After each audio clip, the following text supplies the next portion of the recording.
నమస్తే, welcome to Leo News. 2019లో YCP government అధికారంలోకి వచ్చిన దగ్గర నుంచి సోషల్ మీడియాను ఎంతగా వాడుకుందో మనందరికీ తెలుసు. పెయిడ్ ఆర్టిస్టులను మరి దింపి టీడీపీ గవర్నమెంట్ మీద దుష్ప్రచారం అయితే చేసింది. మరి ఎక్కడ ఏ చావు జరిగినా కూడా అది టీడీపీకి అంటగడుతూ వీడియోలు కానీ లేకపోతే వార్తల్లో కానీ ప్రచురించిన పరిస్థితి అయితే మనం చూసాము. మరి ఇప్పుడు ఇలా చేయడం వల్లే వైసీపీ ఘోర పరాజయం పాలైనా కూడా ఇప్పటికీ కూడా ఎలాంటి మార్పు వైసీపీ పార్టీలో కనపడని పరిస్థితి అయితే ఇప్పటికి కూడాను వైసీపీ అలాగే అబద్ధపు ప్రచారాలు అయితే చేస్తూ ఉంది. మరి ఇది ఎంతవరకు ప్రజలు నమ్ముతారు అన్నది కూడా విచక్షణ జ్ఞానం లేకుండా ఎలాంటి పోస్టులు పెట్టడం, అలాగే ఆ పార్టీకి సంబంధించిన వాళ్ళు వచ్చి అబద్ధపు మాటలు మీడియాల ముందు మాట్లాడడం కూడా జరుగుతోంది. ఇది ప్రజలు మరి ఎలా స్వీకరిస్తారు, ఎంతవరకు నమ్మే అవకాశం ఉంటుంది, ఇలాంటివన్నీ తెలుసుకుందాం. మనతో పాటు ఉన్నారు సీనియర్ పొలిటికల్ అనలిస్ట్ అంకంరావు గారు. నమస్కారం అండి. సో అంకంరావు గారు, మీరు చెప్పండి, ఇప్పటికీ కూడా వైసీపీ గవర్నమెంట్లో ఎందుకు పార్టీ ఓడిపోయింది అని చెప్పి దాని గురించిన రివ్యూ చేసుకోకుండా అప్పుడు ఏదైతే పందాన్ని అవలంబించిందో దాన్నే కంటిన్యూ చేస్తూ ఉంది. ఇప్పటికీ సోషల్ మీడియాలో ఆ పార్టీ తరపు నుంచి వచ్చి మాట్లాడే ప్రముఖులు కావచ్చు, లేకపోతే అనలిస్టులు అని చెప్పుకునే వాళ్ళు కావచ్చు, లేకపోతేనేమో జర్నలిస్టులు అని చెప్పుకునే వాళ్ళు కావచ్చు, వీళ్ళందరూ కూడా ప్రజలను మభ్యపెట్టే ప్రయత్నమే చేస్తూ ఉన్నారు. సో ప్రజలు దీన్ని ఎంతవరకు నమ్మే అవకాశం ఉంటుందంటారు, ఈ అబద్ధపు ప్రచారాలను మీరు ఏం చెప్తారు? అంటే ఇక్కడ ఒకటి గమనించాలి. ముఖ్యంగా వాళ్ళకి అనుకూలంగా ఎన్నికల ముందు వరకు కొంతమంది మేధావులు అనుకుంటున్న వాళ్ళందరూ కూడా, అలాగే జర్నలిస్టులు కావచ్చు, వాళ్ళందరూ కూడా భుజానికి ఎత్తుకొని ఆయన మీద ఏగవాలనీయకుండా ఆ ప్రభుత్వం చాలా గొప్పగా చేస్తుంది, రేపు పొద్దున 151 స్థానాలకి ఏమాత్రం తగ్గవు, ఒకవేళ తగ్గిన 5-10 దక్కుతాయే తప్ప తిరిగి అధికారం అనేది జగన్మోహన్ రెడ్డి గారికే కట్టబెడతారన్న ఉద్దేశంతో ఆయనకి భుజాన్ని వేసుకొని చాలా విస్తృతమైన ప్రచారం చేశారు. వాళ్ళ శాయశక్తులా చేశారు. సరే, దానికి వాళ్ళకి అవినాభావ సంబంధం అనేది మనకు అర్థం కాని విషయం. తరువాత ఇప్పుడు ఎన్నికల్లో ఓడిపోయిన తర్వాత తిరిగి వాళ్ళే ఇప్పుడు ఏ విధంగా మాట్లాడుతున్నారో మనం చూస్తూనే ఉన్నాం. కానీ ఇంకా వాళ్ళ కార్యాలయంలో ఉంటూ మరి జీతాలు తీసుకుంటూ వాళ్ళ కోసం పనిచేస్తున్న వాళ్ళు కొంతమంది ఉన్నారు. అలాగే వాళ్ళకు సంబంధించినటువంటి కొన్ని ప్రసార మాధ్యమాలందరూ కూడా నాకు తెలిసి ఇప్పటి వరకు ఒక 300 మందిని తొలగించడం, 300 మంది తప్పుకోవడం కూడా జరిగింది. అంటే వాటిని కూడా వాళ్ళు కూడా ఇంకా భరాయించలేకపోతున్నారు వాళ్ళు. అలాగే వాళ్ళకి జీతాలు కూడా ఇవ్వట్లేదు, అదొక కారణం. అయినా సరే ఇంకా కరుడు కట్టిన వాళ్ళు ఉన్నారు. ఎందుకంటే ఇవాళ కొత్తవి కాదు, ఏ పార్టీకి అయినా సరే. ఆ రోజు కూడా మంచి పనులు చేసినా చెడ్డ పనులు చేసినా కాంగ్రెస్ పార్టీ నమ్ముకున్న వాళ్ళు, తెలుగుదేశం పార్టీకి వ్యతిరేకంగా ఉండవాళ్లే జగన్మోహన్ రెడ్డి గారికి ఇప్పుడు దాకా వెంట నడుస్తూ ఉన్నారు. వాళ్ళు నడుస్తారు కూడా. రేపు పొద్దున మళ్ళీ కాంగ్రెస్ పుంజుకుంటే తప్ప అప్పటి వరకు జగన్మోహన్ రెడ్డి గారు వెంటే నడుస్తారు. కాదు, ఇప్పుడు పరిస్థితి చూసిన తర్వాత వాళ్ళలో మార్పు మొదలైంది. కానీ ఈ కరుడు కట్టిన, నేను చెప్పిన కొంతమంది కరుడు కట్టిన వాళ్ళు ఎవరు కూడా అతను వదిలిపెట్టే ఉద్దేశం వాళ్ళకి లేదు. ఎందుకంటే వాళ్ళని రానివ్వరు.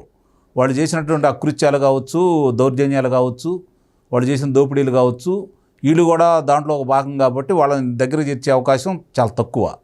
కాబట్టి ఏదో ఒకటి ఇచ్చిన వరకు తీసుకొని వాళ్ళు ఇలాంటి దుష్ప్రచారమే చేస్తే మళ్ళీ పోయినసారిలాగా 2014-2019 వరకు ఎలాంటి దుష్ప్రచారం అయితే చేశామో, అబద్ధాలను అయితే ప్రచారం చేశామో, పదే పదే చెప్పి జనాన్ని ఎలా నమ్మించామో అదే కార్యక్రమం చేపడదామని చెప్పి వాళ్ళు భావించారు. ఇక్కడ 2 విషయాలు వాళ్ళకి అర్థం కాని విషయాలు ఏంటంటే, ప్రజల గురించి 2019 వరకు అధికారంలో లేడు జగన్మోహన్ రెడ్డి.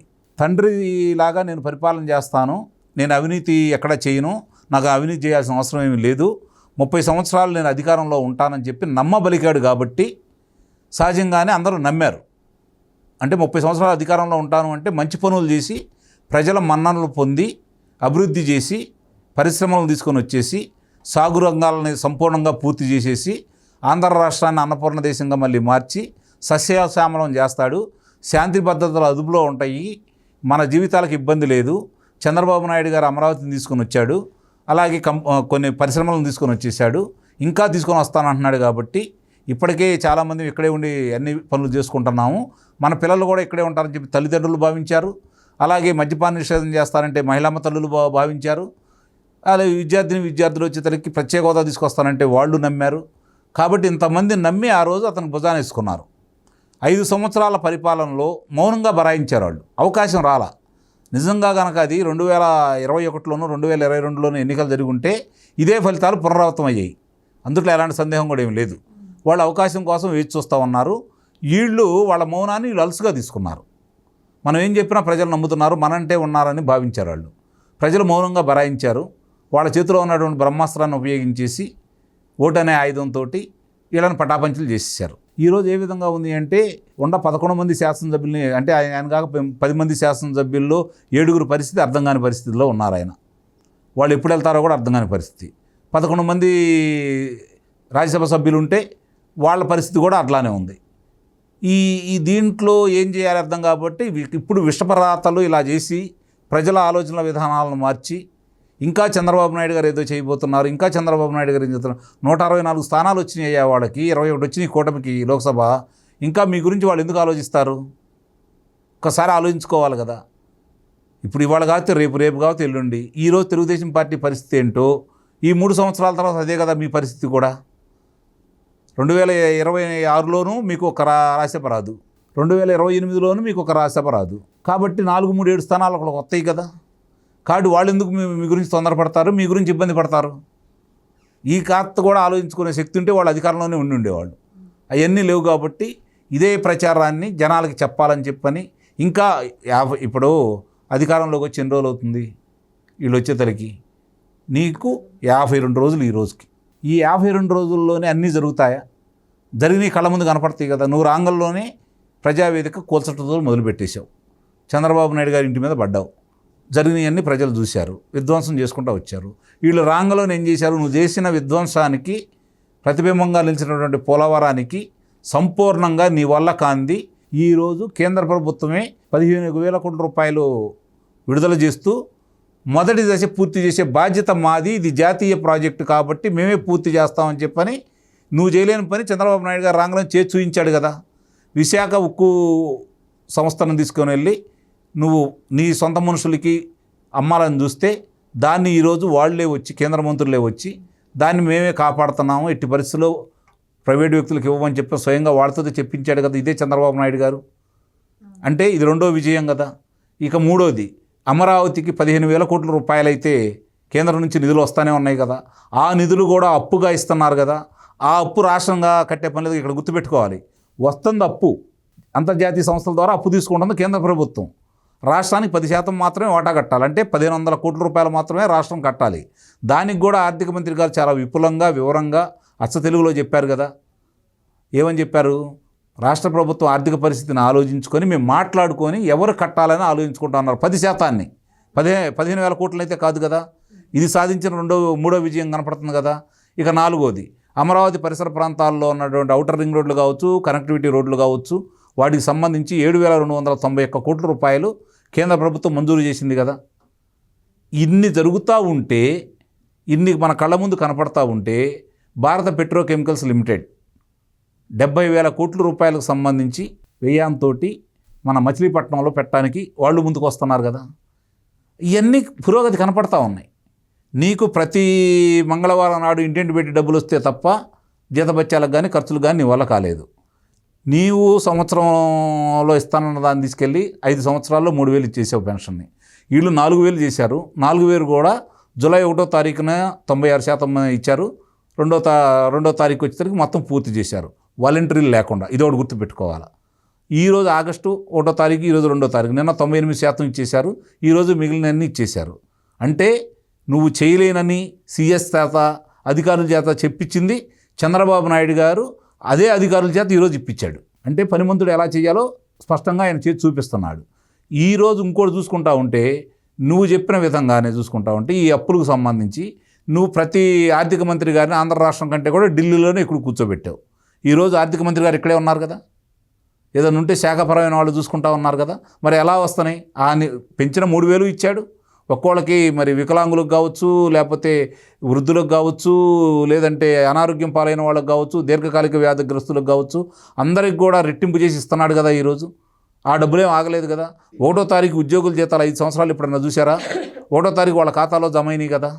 ఇవి వాళ్ళ ఆనందానికి కారణమైంది కదా. విశ్రాంతి ఉద్యోగులు కావచ్చు. మీరు ఏవైతే చెప్తున్నారో ఈ అభివృద్ధి అంతా ప్రజలకి కళ్ళకు కనపడుతుంది, వాళ్ళు అనుభవిస్తున్నారు. ఎందుకంటే పెన్షన్ల ద్వారా కూడా వాళ్ళకి తెలుస్తోంది కదా. సో దీనిపైన ఎలాంటి కమెంట్ చేసే ఆస్కారం వైఎస్ఆర్సీపీకి దొరకట్లేదు. అందుకని ప్రజలకు కనపడింది, ప్రజలు పట్టించుకుంది ఒకటి ఉంటుంది కదా, ఎందుకంటే వైసీపీ కార్యకర్తల మీద దాడి, వాళ్ళని చంపటం, ఇది ఎలాగో ప్రూవ్ చేసే విషయం కాదు కాబట్టి దీన్ని స్లోగన్గా తీసుకొని ప్రజల్లోకి తీసుకెళ్తున్నారు అని కూడా ఒక మాట వినిపిస్తోంది. అంటే దానికి చెప్పబోతున్నాను నేను. ఇవన్నీ ఎందుకు చెబుతున్నానంటే ఇవన్నీ అబద్ధం వాళ్ళు చెప్పిందని వీళ్ళు నిజం చేశారు. ఇదిగో ఇలా చేస్తున్నాం అని చెప్పి స్పష్టంగా చూపించగలిగారు. మీరన్న దానికి ఏంటంటే ఈరోజు చరవాణీలు వచ్చిన తర్వాత అర నిమిషంలోనే ప్రపంచవ్యాప్తంగా ఏం జరుగుతున్నా కూడా ప్రజలందరికీ తెలుస్తూ ఉంటాయి. ఒక చిన్న సంఘటన జరిగిందండి, దానికి మొత్తానికి తెలుస్తూనే ఉంది కదా. ఒకసారి హత్య జరిగితే తెలియదా? 36 మందిని చంపారని చెప్పి మీరే చెప్పారు. మరి ఒకళ్ళ దగ్గరికి వెళ్ళారు కదా మీరు, మిగిలిన దగ్గరికి వెళ్ళలేదు కదా. 35 మంది ఆత్మహత్య చేసుకున్నారన్నారు. 71 మందిలో ఒకళ్ళకే కదా మీరు చూపిస్తే, మిగిలిన 70 మంది ఏదని చెప్పని మీరు అన్నట్టు సోషల్ మీడియాలో ప్రజలు అడుగుతున్నారు, ప్రసార మాధ్యమాలలో అడుగుతున్నారు, పత్రికలలో అడుగుతున్నారు. ఎక్కడా లేదు కదా. రాష్ట్రపతి గారికి ఇచ్చారు, వివరాలు ఇచ్చారా? లేదు. గవర్నర్ గారికి ఇచ్చారు, వివరాలు ఇచ్చారా? లేదు. మీరు ఇవ్వాల్సింది ఎవరికి? డీజీపీకి, లేకపోతే చీఫ్ సెక్రటరీ గారికి ఇవ్వాలి. అవి ఏమి ఇవ్వట్లేదు కదా. అంటే మీ డొల్లతనం అక్కడే బయటపడతా ఉంది కదా.